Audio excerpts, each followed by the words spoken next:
महानवमी विजयादशमी व्रत। भगवान श्री कृष्ण कहते हैं, महाराज, महानवमी सब तिथियों में श्रेष्ठ है।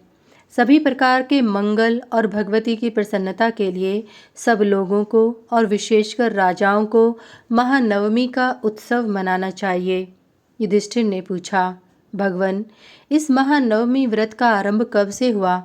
क्या यशोदा के गर्भ से प्रादुर्भूत होने के समय से महानवमी व्रत का प्रचलन हुआ, अथवा इसके पूर्व सतयुग आदि में भी यह महानवमी व्रत था?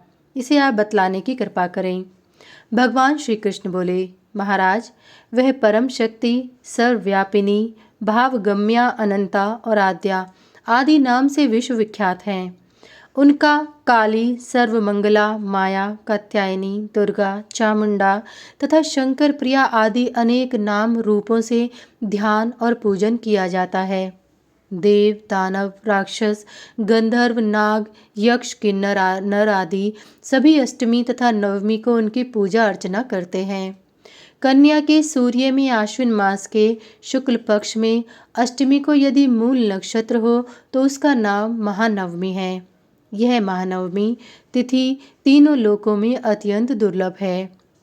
आश्विन मास के शुक्ल पक्ष की अष्टमी और नवमी को जगन माता भगवती श्री अंबिका का पूजन करने से सभी शत्रुओं पर विजय प्राप्त हो जाती है।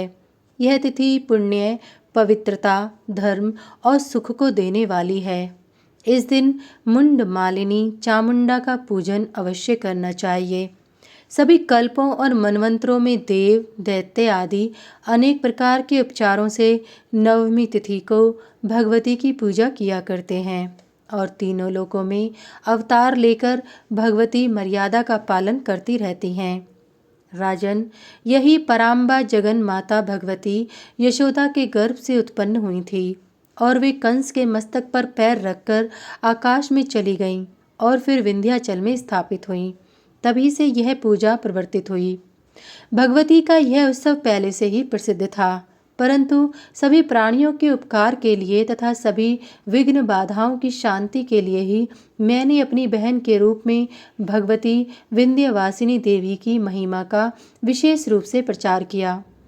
विंध्यवासिनी भगवती के स्थान में 9 रात्रि, 3 रात्रि, 1 रात्रि उपवास या अयाचित व्रत अथवा नक्त व्रत कर अनेक प्रकार के उपचारों से भगवती की आराधना करनी चाहिए। ग्राम ग्राम, नगर नगर और घर घर में सभी लोगों को स्नान कर प्रसन्नचित्त होकर भक्ति पूर्वक ब्राह्मण, क्षत्रिय, वैश्य, शूद्र, स्त्री आदि सभी को भगवती की पूजा करनी चाहिए। विशेषकर राजाओं को तो यह पूजन अवश्य करना चाहिए।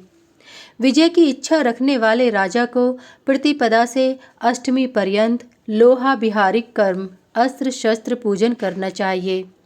सर्वप्रथम पूर्वोत्तर ढाल वाली भूमि में 9 अथवा 7 हाथ लंबा चौड़ा पताकाओं से सुसज्जित एक मंडप बनाना चाहिए। उसमें अग्निकोण में 3 मेखला और पीपल के समान योनि से युक्त एक अति सुंदर 1 हाथ के कुंड की रचना करनी चाहिए। राजा के चिन्ह, छत्र, चामर, सिंहासन, अश्व, ध्वजा, पताका आदि और सभी प्रकार के अस्त्र शस्त्र मंडप में लाकर रखें। उन सब का अधिवासन करें।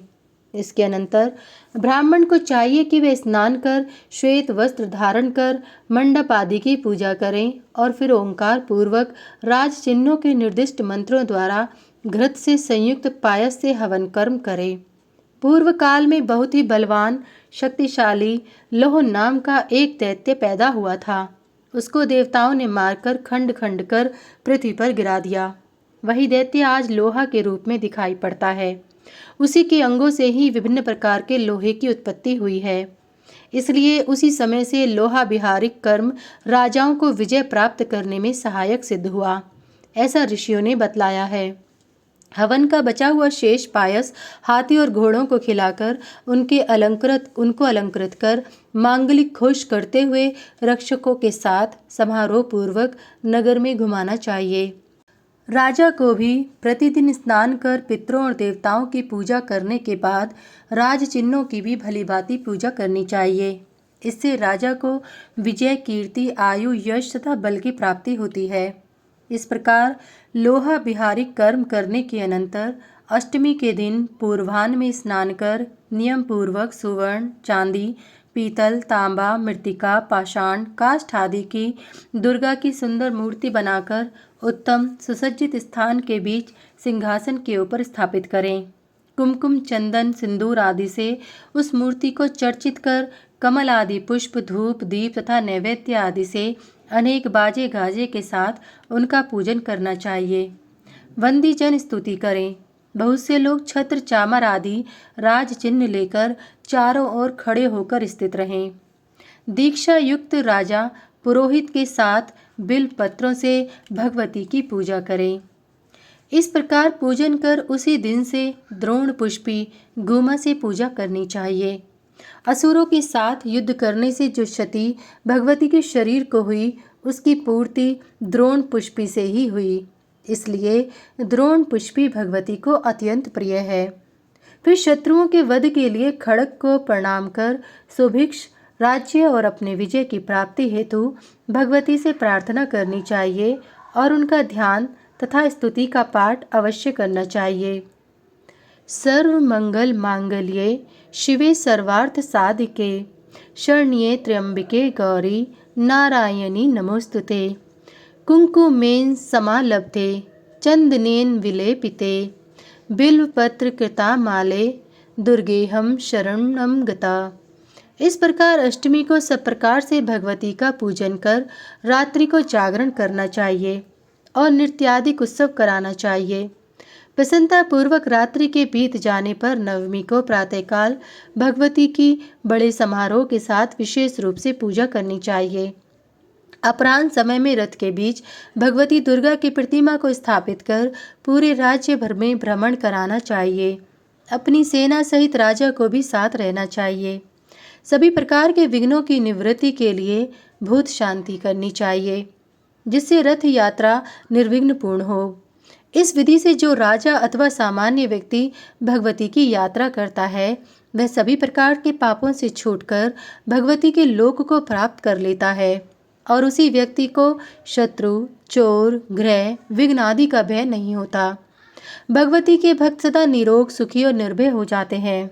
जो व्यक्ति भगवती के उत्सव विधि का श्रवण करता है या पढ़ता है, उसके भी सभी अमंगल दूर हो जाते हैं।